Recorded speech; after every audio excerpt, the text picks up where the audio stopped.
Then we're on. What's up, Dr. Wahan? How we doing? Did you start already? I literally just logged in. I like this. Very Oh, yeah. nice.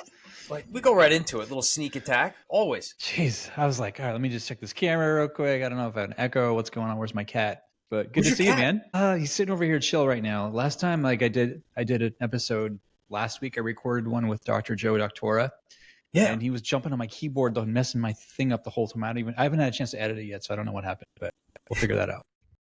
I got a blue light behind me. I've never tried it before. I got this little remote, and then I don't know what's going to look good. This is red. I don't know.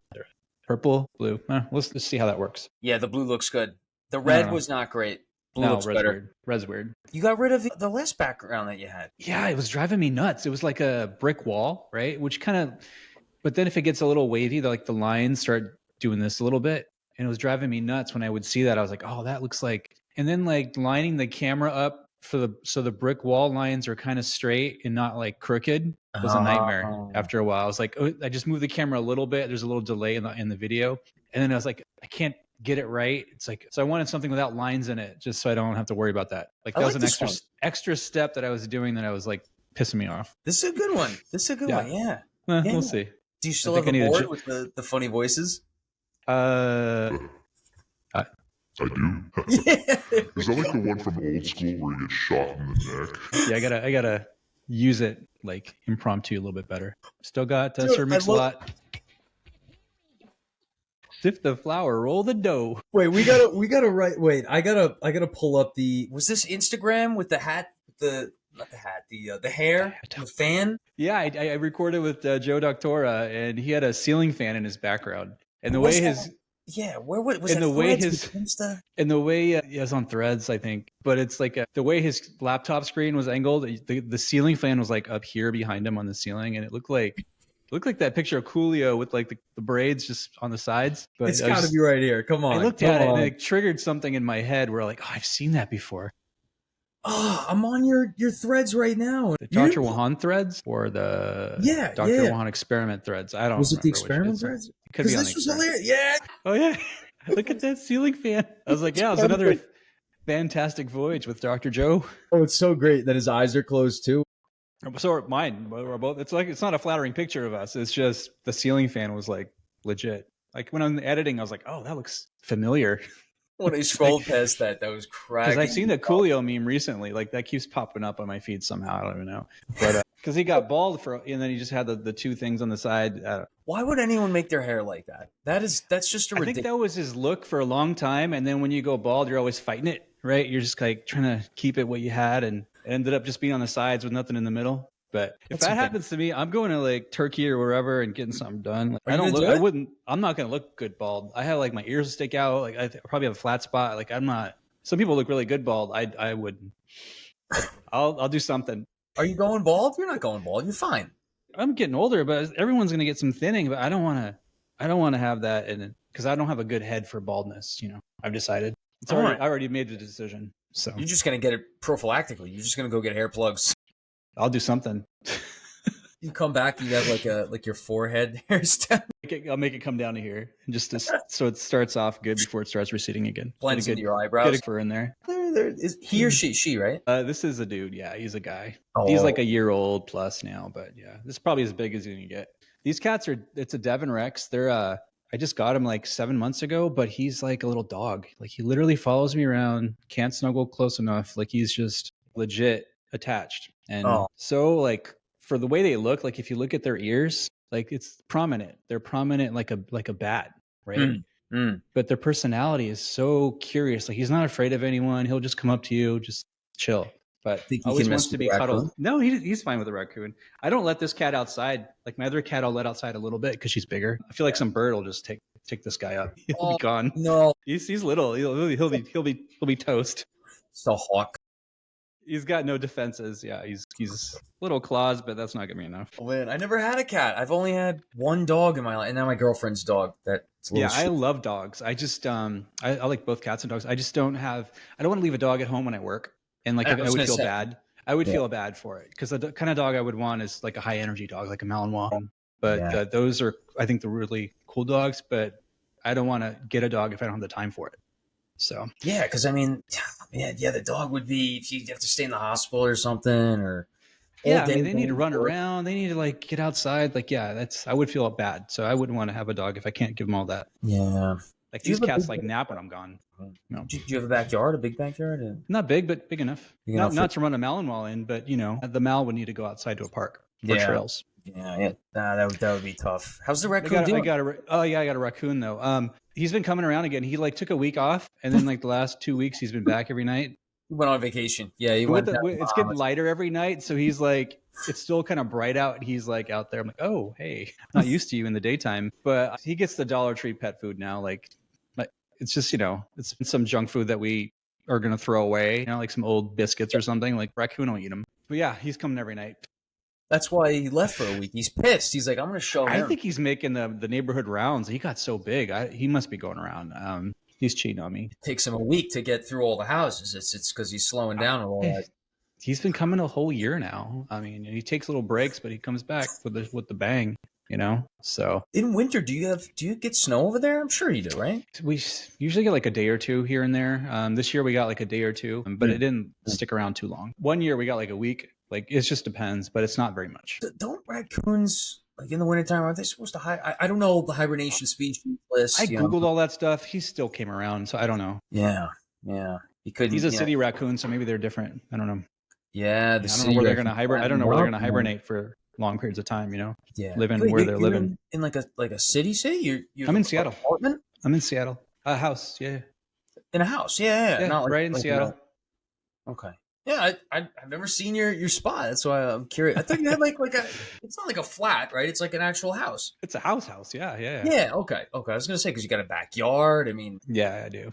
Yeah, it's nice. The AO is in Seattle this year. You probably can't make it down. You're doing BSSOs and stuff probably, but but I haven't been to that meeting in like 10 years. So I'm like, oh, it's already in Seattle. I'm here. Might as well go. So it'll be fun.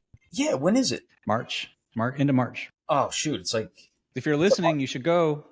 I'll be there. It's a month. If I would love to go if I wasn't doing BSS. No, dude, I've been doing so much cancer. I don't want to. Oh, you guys do that? That's cool. It is. I love the attendant. He's awesome. He's a legend. I think but just to get all that experience in residency is great. I mean, most of us don't end up doing a lot of that stuff, obviously for obvious reasons, because that's fellowship stuff a lot of times too. And so, yeah.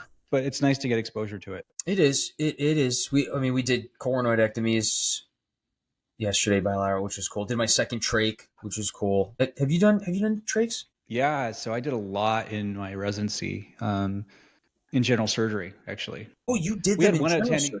Yeah, we had one attending in our OMFS that did trachs. So I did them with him, but we did a ton more on general surgery because I did 16 months of general surgery, and so they stick you in as a PGY1 the whole year, and then you start your years, PGY2 doing the ICUs and stuff. And so even as a first year, I was doing assisting trachs because a lot of residents don't want to do trachs. It's like you can let the intern do the trachs or whatever.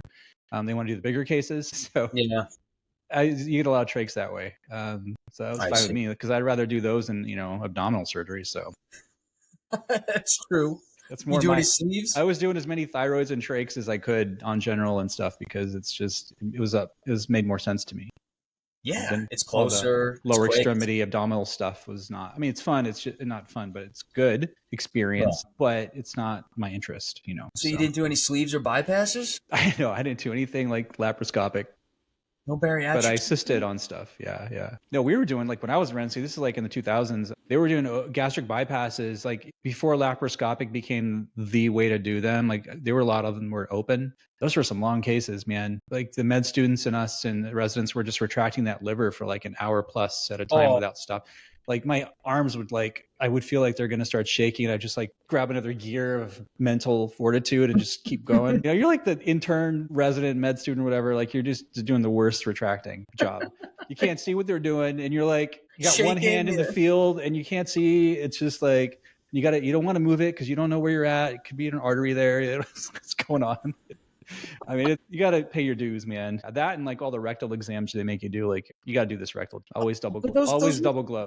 Always double glove, man. Just do it. But yeah. I got through without any rectal exams. I'm thankful for that. Oh, I did a lot of those things. You got to check for blood, man. All right. They give you all the Hemocult cards. You're like, I had to carry around my pocket because they did them they made us do them so much. I'm like, I got a card right here. Don't worry. I'll be right back. It's like, ugh. Oh, those rectal prolapses, those could get out of hand. All right. It's a Yeah. kid show, Brennan. You got to relax there. Let's move on. Let's move on. Yeah. Oh, I sent you three topics before. I won't keep you too long tonight. I know you're a busy man. Oh, you got I'm fine. Water. Yeah, I got stuff going on. Just over here single dadding it. It's not bad. I But love being a dad. All right, let's see. Where's this? Yeah, raccoon updates. We hit it.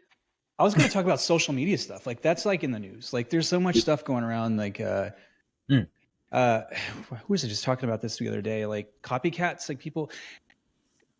So here, doctors and social media, like that's a trending topic, I think, because I've seen even in our journal and in Journal of the Medical Association that there are editorials now coming out and studies on social media. Even in our, JOMS journal, I've seen studies on social media influences. I think I actually even did a quick little blurb on one of those, like that one came out last year. But it's different. Like, so I've been practicing now for a while. And so like when I got out, and just so people know, like the thing that really drives most surgical specialties is research, right? So people that do research are crucial to not only the specialty going forward, like in our case, oral maxillofacial surgery, but that's, you can't survive without it. Like, so that's like the big thing.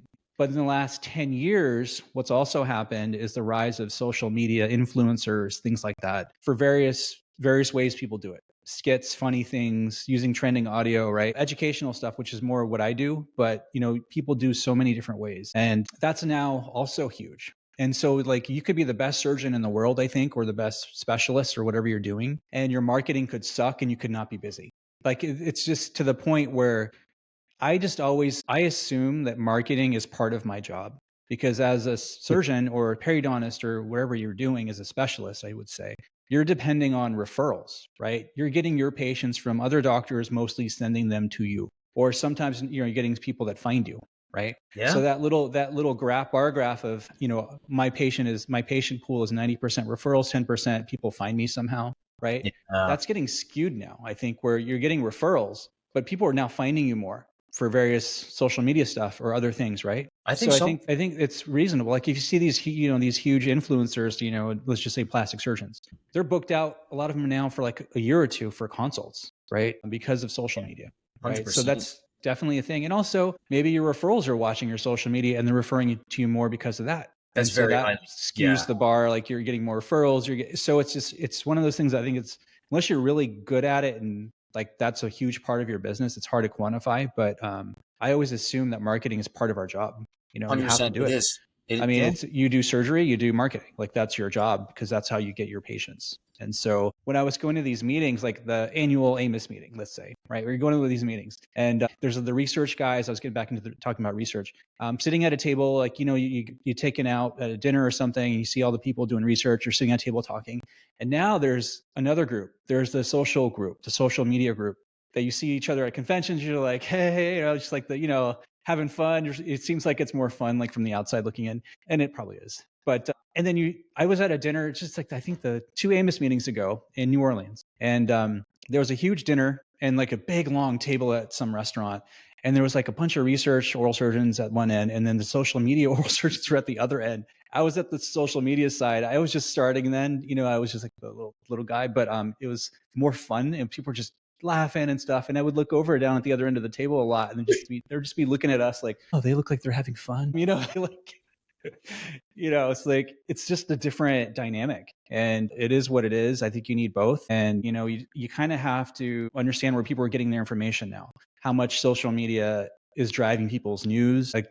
you just read about any election, it's just a big deal, whatever it is. Same thing with medicine and dentistry. And so people are getting quick information. They're learning a new technique really quickly. So it's a really quick way to get information, a lot of times for free. And it's quickly accessible, and you can share it and forward it and, bookmark it and do all the things. So it's nice. It's just how people do it. And if you're not comfortable with it, that's totally fine. But just understand that the people in your profession coming after you are still in school or just out of school are using it a lot.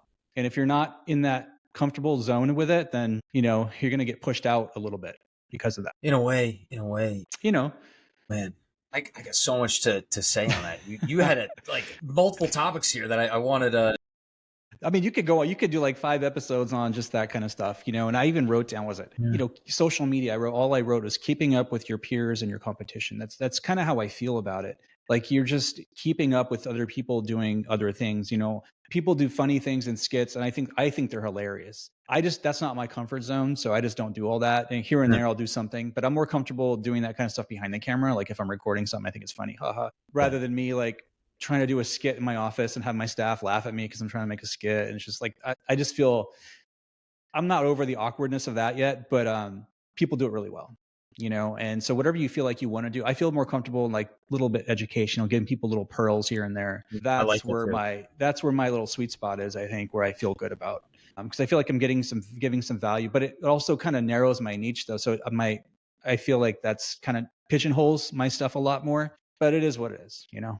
Well, it's an interesting concept. In a way, it might, but you're also multidimensional in the fact that you have the Dr. Wahan experiment, which is your podcasting and other outlet, but then you're giving insight to like certain procedures, you know, your exposure on the coronectomy. You were talking about the exposure, you showed exposures during like wisdom tooth extractions. So you're giving literally procedural insight, which I don't like to do that because that's probably the number one thing where everyone's got their opinion on, oh, you went way too far to the lingual over there. You're going to hit the nerve. And it's like, that is stressful, right? You're going to get the trolls no matter what you do. Like, so when I first started doing it, it's like, I was like a little like, you know, I wanted to respond to them in a different way. I was like, and a couple probably I did. I'm like, you know, whatever. But now it's like, you know what? And I Google like, you know, I Google them. But if I get a troll here and there now, I'll like, oh, like who's this guy? You know, if I'm happy to reading their comments, I'll like go to their page, and a lot of times it's private or there's nothing clinical on it, and they're just making some huge bold statement about how bad mine was or whatever they're saying. Exactly. And I'm like, and I just kind of go back, yeah, I looked at your page, I didn't see anything. You know, let me know when you get 500 videos online about stuff.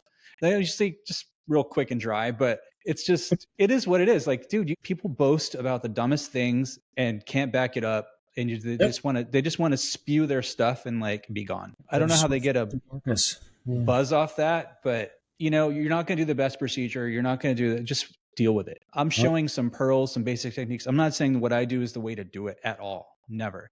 Because you put 10 oral surgeons in a room, you're going to take out teeth possibly 10 different ways, and they all could work, or 9 of them could be really good and one sucks. I don't know. But it's like, you know, it's just, you're going to get it and just deal with it, because I would say try it different ways and find what works in your hands. That's kind of how I view it.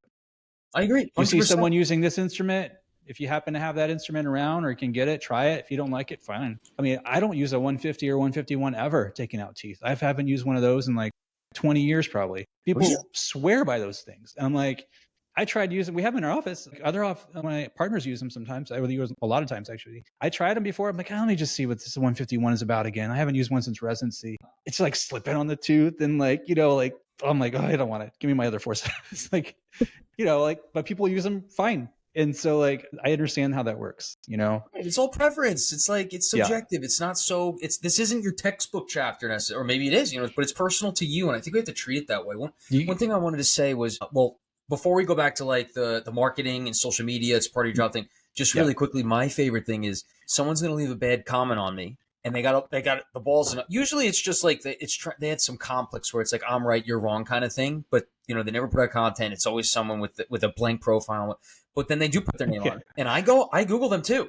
But I go to their reviews. So many of them leave comments like that have such bad reviews. Yeah, I know. It's so great. Oh, it's low hanging fruit, Dr. Wahan. I'll go there and I'll repost someone's review in the comment, responding to them. And you know how many comments I've seen, like, because I do a lot of sectioning of teeth videos, wisdom teeth or whatever, and like I prefer to do that rather than jamming elevators in there and really muscling teeth out, because there's problems with that too. Like TMJs, people's like condyles come out, like you got to like worry about, people aren't comfortable with that feeling either, like, you know. And so like they're like, oh, I would have just used a forceps on that. I'm like, okay, I mean, that's how you want to practice your dentistry or your surgery or whatever, that's fine, you know. I have a limit over how much force I feel like is appropriate that I want to actually put. And some people do a lot more than me. They're really elevating a lot more, and they're trying to use their elevators a lot more and get teeth out with elevators. And so I understand that. And if that is what you do, that's what you do. But I try to show where I rather make a little bit of a trough and try to purchase point or something else just to get a different leverage point on it and get it out. It works for me. I mean, I don't want to just jam elevators and people and do it your way either. So I don't know. Yeah. You're going to get trolls. And then some people, they go right for the drill. Some people don't even elevate at all. They're just like, oh, I'm going to get the drill. And then I'm not there. I'm like in between somewhere. Like I always try to get something moving first. I feel more comfortable. Like if it's moving a little bit and it breaks, I feel more comfortable where I can get the root out because it has some movement already. Like, you know, everyone does it differently. Some people, you're right. They just go right to sectioning. They don't really elevate. They're just like, that's how they do it. That's fine. It's like, let's get this tooth mobile. And then you take it out with just the elevator and you're like, what? I don't know. Or take it out with the tuberosity and you're like, yep, you're right. All right. Yeah. So the trolls you're never going to get rid of trolls, you know, and it's always very similar profiles, like people that have no clinical stuff on their profile or they're private or there's nothing you can find on them. Or you're right. You try to Google them and they're like, you know, 2.5 out of 5 stars is their average, you know. I had a one out of 5 guy commenting on my stuff. Man, I had a couple comments where they just, I don't feel comfortable when I'm in the office with my husband seeing this doctor. Jesus, you probably are not doing a good thing. But shoot, I missed it. All right, because I wanted to go back to the topic of the marketing, but Well, there's copycats in social media. Everyone is copying everyone else. Like literally. I mean, I'm on YouTube a lot, and I look up the weirdest things sometimes. Meaning like feeders for my cats, and like so my like in my car and so like my feed on YouTube just changes based on what I look really quickly, right? Like if you're on YouTube looking at stuff, you're like, I just Google something on YouTube. I'm like, let me have a video on this. And then you go back to your feed. It's like a lot of those same kind of video. I'm like, all right. So like, there's so many copycats, like, cause I was Googling, like even setting up the podcast. I was like, oh, what camera should I get? What lighting, what editing software? And you look at all these videos on editing software, like Riverside, like what we actually use, right? And other ones like Descript or whatever. People are talking about these things and they're getting paid. There's a promo in there, right? Because they're getting paid by the company and there's like, oh, use my affiliate link and stuff. And so like, it's always like, I don't know what to believe because everything's paid for, you know, and I have sponsors. I understand how that works for things, is this right? Sponsored? This is yours. It could be ours. You have to pay me to be on here, right? No, I'm just kidding. No, I have sponsors, but the way I've been doing my sponsor stuff is like, I've been in practice 17 years. I've been using instruments from like H&H company for the 17 years. These are the instruments I've been using, you know, and I use. And so I'm like, oh, these are my 4 like best instruments that I like to use for extractions. And so they were nice enough to work with me on setting aside 4 of them. They put a little coating on them, things like that I like.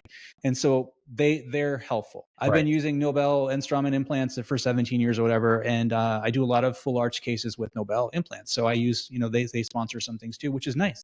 And so like, I use these things. These aren't just people that I'm like randomly getting stuff from and trying to promote. You know, I've been using these things so that's how I feel about it. Yeah, but you're not just following the leader. That's why we connect. So I think why we connect so well, and we did at AAOMS, because we're not just copying the next. What's one recently? I met my younger self for coffee today. Yada yada yada. You've seen that one, right? Yeah. There's a lot of those trends that go around. Yeah. Oh, there's a lot of those. If I see another one, I'm gonna knock that coffee over. But copycats are there. That's what social media is. Someone's going to see an idea, and I make it a point. I don't go on social media as other people's, like hardly ever. Like it sounds bad. I'm like, come to mine, but I don't want to go to yours. Because part of it is like, you know, it's hard to manage. And then also I don't want to be influenced that way. Like if I see, like, I know there's some great creators. There's, you know, Jason Auerbach. There's so many people that are so big and do it really well. But for me, I don't really go on people's pages a lot. I do here and there, but not daily, not even every 3 days. Like I'm not on other people's pages too much. If they show up at the top of my feed, that's one thing. Like that's quick interaction on their site, on their content. But I'm not scrolling down and, you know, doing all that stuff on other people's stuff too much. I don't want to be influenced. That's why I feel like I don't want to copy them. I just want to do what I feel is what I do. And that's kind of makes me feel good. The one thing I would say about that though is what something I learned about you in particular at the AAOMS meeting is you're actually very inquisitive. And I would have never figured that out just from podcasting alone. Like when we were chatting at one of the bars, you were saying how like Dr. Brady Smith, you have him coming on soon, right? Yeah. And you were saying like his trajectory is really good, his numbers, and then you were looking at his content. He makes very different and unique content, which is I love seeing that. He's hilarious. And you broke it down, and I was like, you're right. That is so. You're very inquisitive. You're very numbers driven, but like in a very genuine and like a very unique content sense, the qualitative data. And I that's think what he does, you're right. He's going to be on my podcast in a few weeks, but I think he's super funny. And the reason is he's pushing the boundaries and jumping over them a lot. What we're not used to as far as a doctor or dentist or anyone doing. And his content, and he's like probably booked out for like various shows, and he does comedy clubs now. Like, I don't know how long he's been doing it. Like, I'm really interested in talking about all this stuff with him, but just from looking on the outside, I thought it was really unique, and the way what he's doing. And I think it's great. But that's definitely not my comfort zone. Like, I'm more like, a little pearl here and there, like kind of guy, but he's like showing nipples and stuff. And like, like, I don't know what he's doing, but it's the pink. I keep these babies under wraps on the show, but, pay me enough, I guess. Sponsors. He might have an OnlyFans. Yeah. But yeah, so like, it's just funny. Like, to me, like I can see that. It's like, you kind of look at the bigger picture of stuff like that. But yeah, for me, going on other people's stuff and trying to copy them, like, I don't do it intentionally if it happens, and it's going to happen. But what's funny is I see people kind of copy the way I do my stuff. Like, I've seen that. I don't care. I mean, people are going to do it. But the thing is, most of the time, people are going to copy people's stuff and probably do it better and get bigger than the people that actually did the stuff the right.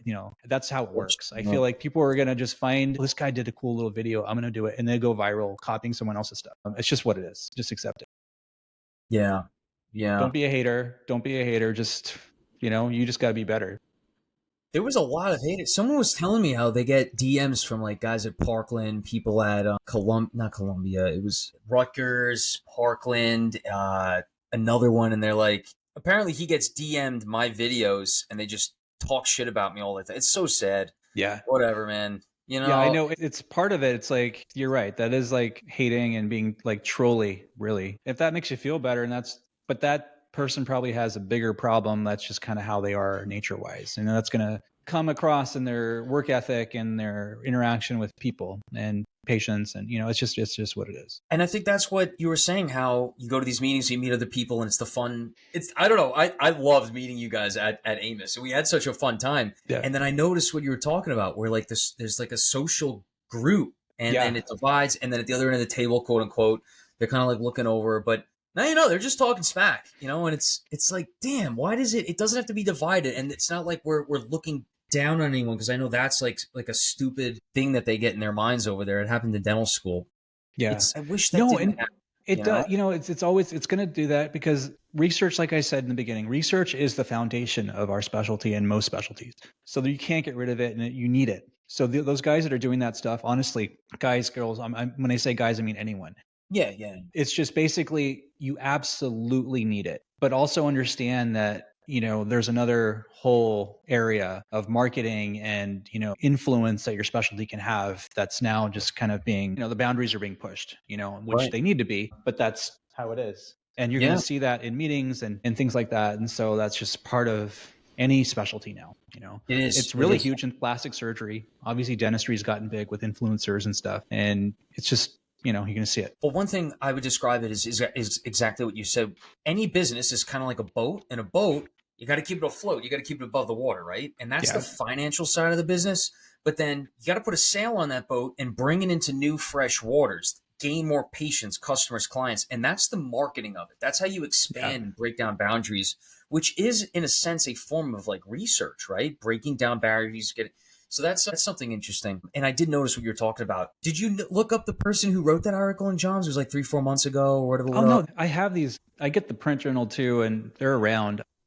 She's at like UC or UCLA. She writes a lot of stuff. Yeah. But I didn't find her. She's got like nothing on Instagram. So she's writing about it, but not making anything. I don't know. I think it's a fun topic to do. Like, some residencies make you like, you have to write some sort of abstract or something. And so like, it's possible that was like, I need a topic, but either way, it's something that's relevant and it makes sense. There was an article, and I think I did a show on algorithm stuff. Yeah, I did a podcast on algorithm stuff last year. And when in my research, I read a bunch of articles, mostly in plastic surgery, social media influencers, and they had tracked the trends for referrals and things, and found that, it makes a difference and stuff like that. So that's already been in the plastic literature, surgery literature. Like, the social media stuff they're beyond what we do as far as, people doing it. Obviously, you've seen all these people on your feeds, I'm sure. on TikTok and stuff like that. Doing it as far as like Tony Yoon, like those guys, the marketing of it and, marketing their practice, but doing funny skits, even not even showing surgery and just being super huge that way. Wow. Yeah. Wow. So it's there. And you just got to understand how people are getting their information. You may be of a certain era, like, I'm older now and I've been in practice for a while, but I totally understand, people that use social media all the time. They start their Instagrams in dental school and then they carry them forward when they're in residency or practice, and they convert it and have multiple accounts for their office, for them, for whatever they have going on, their photography, like, it's a thing. And so just, accept it. But yeah, just do what's comfortable to you and understand that people interact that way as far as, your patients too. I do like how you do sponsorships and partnerships with products that you're using. I love that's how it's supposed to be, honestly, right? But yeah, so like it's funny because I got this cat is on me right now, but I have two cats and this one's a skinny one and my other one's kind of fat and the other one steals food. And so I was researching cat feeders on YouTube and I found these ones that they have to wear these special collars and then it only opens their feeder. And so like that's what and it worked. And I was so like, oh my God. So now they don't steal each other's food because they can only use their feeder. And because it just opens a door and it closes when they go away, the other cat can't steal the food. And so I just contacted this company. I got these on Amazon. I bought them, and I said, I like your product. Do you want me to make a video about this on my YouTube or something? Because I really like it. And then they're like, okay, yeah, here's an affiliate code you can use and you can just get 10% back of what you do. I'm like, oh, okay, that's cool. And so I haven't done the video yet. I'm going to. But it's something that I bought. They didn't give it to me. Like I'll make a video and, if people happen to buy these things off my link and I get 10%, that's whatever it is. It's not paying my bills or anything. It's just, something. But speaking of sponsors, it's something I use. Like it's not, you know what I mean? Like 10% of the cost of the feeder, people like I get it back. $4? I think they're like $120 each. Oh, all right. I mean, I'm not saying it's paying my bills. I'm just saying that I bought this. They didn't send me that to use and to promote. Like I like it. I bought it. These companies are getting away with murder though, with the marketing though. They're getting away with such free market. 10%? That doesn't even cover shipping. Come on, man. But it just falls into the same I would promote it because I like it and I use it. Right. And they didn't send me one for free to do it. I bought it. You bought it. And they didn't send me any money back because after I bought it. And so it's just, I bought it, something I bought it. I'm like, oh, I'll just do it. I'm like, oh, reach out to them. Like, oh, they'll do that. I'm like, okay. I still haven't done the video yet, but that's just an example, The one thing I would say though, I'm seeing a lot of, especially dental students. I'm concerned and I don't want to be like one of those facetious older generation back in my day. I see a lot of them doing, it's like dressing up into the scrubs at the beginning of the day. And gosh, hopefully I've never done that because I don't want to be talking in like I've done that. But like, you're in scrubs now. Yeah, but like I'm not dressing up in scrubs, doing my lipstick, doing the eyeshadow. I know. Picking up the Starbucks coffee. I'm just concerned because it's becoming a thing of like looking like a dentist or doctor rather than being one or like working as one. And you want to make sure people go into the profession, the career for the right things. That's, I wear scrubs so that people understand, like, it's like from a healthcare standpoint. No? I get it. No, I get it. Yeah. I was wearing scrubs when I was doing mine too. And then I saw you were wearing scrubs. I'm like, I don't want to wear scrubs if he's wearing scrubs. So I put a jacket on. The truth comes out. Yeah. If you look at the earlier stuff, I was like, and I'm like, oh, he's wearing scrubs. I don't want to wear scrubs. It's like what you said. Wait, is that what it was? I started wearing scrubs, so you threw the jacket on? No, it's fine. I'm an attending. I'm not a resident anymore. I'm gonna put Speaking of attendings, like when I was a resident, one of my attendings, like the neurosurgery attendings, they all had these cool white lab coats with cloth buttons. And like, have you ever seen those kind? I have the those, buttons are cloth, like knots, and they're just old school looking, but they look like super posh. And I was like, when I'm an attending, I'm going to have, a white lab coat with cloth buttons. And I got one. Oh, here it is. Yeah. You got one? Yep. The ones they give us, I gotta hide that. Oh, it has the cloth? The cloth knot. You see the cloth knot? I like that. They're adorable. Yeah. Who makes the knot? I'm wondering, is it like Grandma Margaret down in the cellar just pumping out knots? I don't know. One of the attendings had one of those lab coats with the cloth buttons. I was like, yeah, that's nice. And when I get out, I'm going to get one of those. And so I got one of those. It's I'm like, nice. all right, it's Here's the fine. stupid part, though, is that they put a cloth knot in the back, and then I undo it, so then everyone keeps grabbing back at my butt and then putting it for me, and I'm like, it's like your flag on flag football, like yeah, hanging on the side. But then what my point is that when you go to sit down with this knot, the knot Oh, you just sit digs on a into your knot. back. Yeah. Oh yeah, that's not comfortable. Yeah, you can't have that in the back. No, but that's what they have. Yeah, that's nice. Yeah, he had a cloth lab coat, and he had always had a Mont Blanc pen, like right here. Oh, of course he did. So I got a Mont Blanc pen. I got the cheaper one, the Noblesse or whatever. Like it was $110 at the time. I used it for like a year in residency. Like it was my pen. Like, you're always signing stuff. And I'm like, I had the Mont Blanc, and then I just ended up losing it one day, like in the OR. Like I had to hang up my coat somewhere and it was gone. I'm like, oh my god.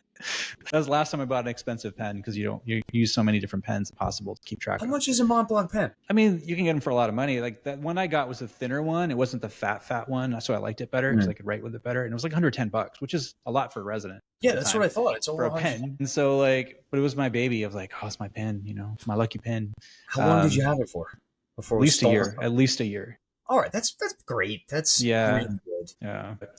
Never again. I'm like, that's stupid, because you're going to lose your pen all the time. So. There was a guy in my residency who loved pens, and he loved watches too. I'm a big fan of watches. Pens are great, but he took out loans for his med school tuition and bought watches with it. Like, I don't know. Oh, that's a lot. I only have 3. Like I bought this one when it's a Panerai. I bought it. Yeah, your Panerai. I bought it in 2008 when I passed my boards. That's literally when I bought it. I've had the same watch since 2008. It's a Panerai. PAM 90, I guess. You got the power reserve on it. It's a power reserve, yeah. This is a really ratchet way to show graphics. I understand, but that's what it is. Can I see the back? You have an exhibition case? No, this one is an older. This is 2008 before they. But I have 3 different watches. That's it. I haven't bought a watch in like 14 years. I went through a little phase where this one. I think I have 2 Ulysse Nardans and then this one. But this one is sentimental because it looks different, and then I bought it as like a reward for passing my oral surgery boards. At the time you get out, you take your written boards, you had to wait a year, then you take your oral boards and you're done. You're board certified. And so like that was like a gift after going through that much school. Like I was 32 years old, just got out of residency. I didn't take any time off. Like boom, boom, boom, boom, boom, boom, boom. Now I can actually work. That's a nice watch that you got too. I like that one. That's a really good one. I like it. It's lasted. It's like, I like it. And it looks different than other watches to me. And it's old school, like steampunky looking. One more time. You have the numbers on it, right? Just the 12 and the 6. Yeah, but you've looked at the 12 and the 6, and it's a very unique font. You know what I mean? You know what I'm talking about? Yeah. And I find it so nice to look at. The Panerai, I've been looking at them for probably a dozen years, and that unique font that they use, the loom on it, by the way, is excellent. Yeah, there's something about that font that I just can't describe, but it's like so easy to look at. You know what I mean? Yeah. It's not like a hard, I don't know. So if Panerai wants to sponsor me, since I use Panerai, you can just hit us up, for that. That would be sweet. If I could get a Panerai sponsor, I would quit and just wear my watch around. But it's not going to happen. That would be one of my dreams, to get a watch sponsorship. That would be. Yeah. I was on the airplane like a year ago going to a conference, and some guy was sitting next to me, and he saw my watch. He's like, "Oh, you got the PAM 90." Like he knew exactly what it was. And I'm like, "Oh yeah, I don't know watches that well." I'm like, "Yeah, you're probably right." I have to Google it when I get internet. And then he's like, "Yeah, I got 14 Panerais." I'm like, 14 of them? He's like, "Yeah, I collect them." I'm like, "Oh." Yeah, so he's got like 14 different Panerais. Like, all right. It's Panerais. Some people are really into those things. That's a lot.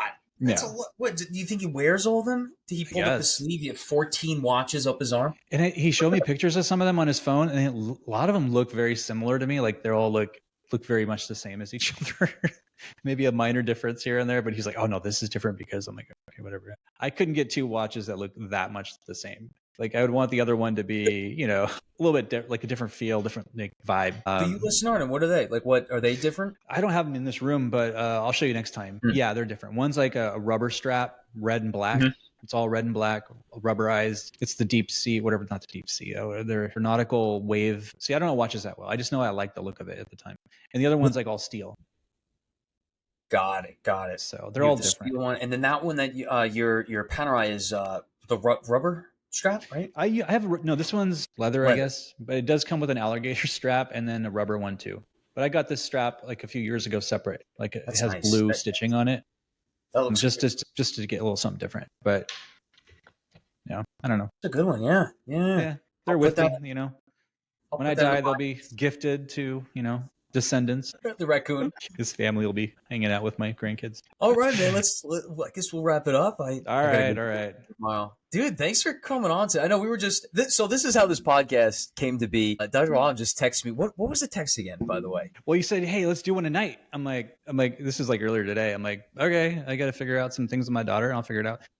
Oh yeah, the story thing, and you're like, they shared it, and I'm like, I need 3 bullet points. I need 3 bullet points to do something. And he like whips out 3 bullet points. I'm like, all right, fine, let's do it. I work good off bullet points. Yeah, I work good off bullet. I'm like, just need a couple bullet points, and then we can figure the rest out. That's totally fine. That's enough. Thanks for doing that. Enough of a plan as I need, really. I hope you had fun. I love this stuff, man. We get on a good chat. Cats come out. We bring out the watches. 2 weeks later, you're gonna have a deal with Panerai. Like we're cruising. Panerai, hit me up. I know. I wish, but probably not. They're still ignoring my emails. Just kidding. I reached out to. Oh God, it wasn't Brigade. Oh, I forget. Breitling. No, it wasn't Breitling. I would not wear a Breitling. Some of the Breitlings I would not wear a Breitling. Oh man, it's Tissot. Was it Tissot? No, it wasn't Tissot. It was ridiculous. They're like they have $35,000 watches. Patek Philippe, or I would love to wear a Patek or an AP or something. It wasn't that. I don't know. I don't know anything about watches that much, but Glashute. That's what it was. Glashute. They're like $35,000. I wanted a moon phase, and they're like, "Yeah, send us your socials." And in about 2.5 minutes, they're like, "Yeah, no thanks." I was like, "Oh, sweet." I said, like, "Have you tried?"